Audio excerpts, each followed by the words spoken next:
Bharatiya Janata party को मिली है, तो किस तरह से वो दौरे रहने वाले हैं? देखिए, क्योंकि लोगों का धन्यवाद हरियाणा प्रदेश के उनके बीच में जाकर के ये करने का निर्णय किया है, क्योंकि एक बड़ा मैंडेट हरियाणा प्रदेश के लोगों ने भारतीय जनता पार्टी को नॉन स्टॉप तीसरी बार दिया है। लोगों ने बड़ा विश्वास भारतीय जनता पार्टी के ऊपर किया। ऐतिहासिक ये जीत रही है और ऐतिहासिक निर्णय हरियाणा प्रदेश का पहली बार ये रहा है और हम उसी गति से जो लोगों की अपेक्षाएं हैं उनका वहां जाकर के धन्यवाद भी करेंगे, उनकी समस्याओं को भी सुनेंगे, उसका समाधान भी करेंगे और जो हमने काम किए हैं उनका उद्घाटन भी होंगे। ये लगातार हम काम करेंगे। विधानसभा के अनुसार मेरे कार्यक्रम है और जो जो मेरे समय उसके अंदर लगेगा, विधानसभा के अनुसार लोगों की बात को सुन करके उसका समाधान करना, ये हमारी तीसरी टर्म की सरकार का दायित्व है।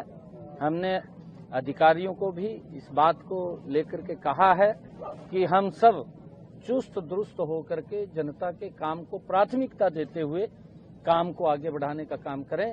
कहीं पर भी कोई समस्या या दिक्कत होती है उसको ध्यान में लगाएं, उसका समाधान करें। समाधान शिविर की बात यहाँ पर कर रहे हैं सर, कई जगह लापरवाही देखने के लिए मिली, उस पर आप रख रहे हैं? नहीं, उसके ऊपर बिल्कुल अब मैं बारीकी से नजर रख रहा हूँ और जितनी समस्याएं आती हैं हमने अधिकारियों को कहा कि तत्परता से उसको वहीं पर सॉल्व करें। अगर सॉल्व नहीं हो रही है तो उसका विवरण लिख करके हमें भेजें, किस कारण से नहीं हो रही।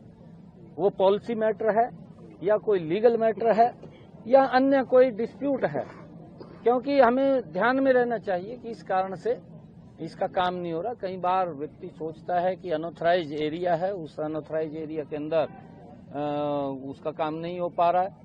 अनऑथराइज को ऑथराइज करना, उसको एक पॉलिसी मैटर के अंदर लेकर के आना, एक सिस्टम में लेकर के आना, ये हमारी प्राथमिकता है। देख करके उसको हम करेंगे। क्योंकि बिल्कुल बचने वाला है, निकाय चुनाव के लिए तैयार है। निकाय चुनावों की हमारी पूर्ण तैयारी है और जल्दी ही, क्योंकि जो ही चुनाव आयोग डेट जारी करेगा तो हम उस चुनाव को कराएंगे।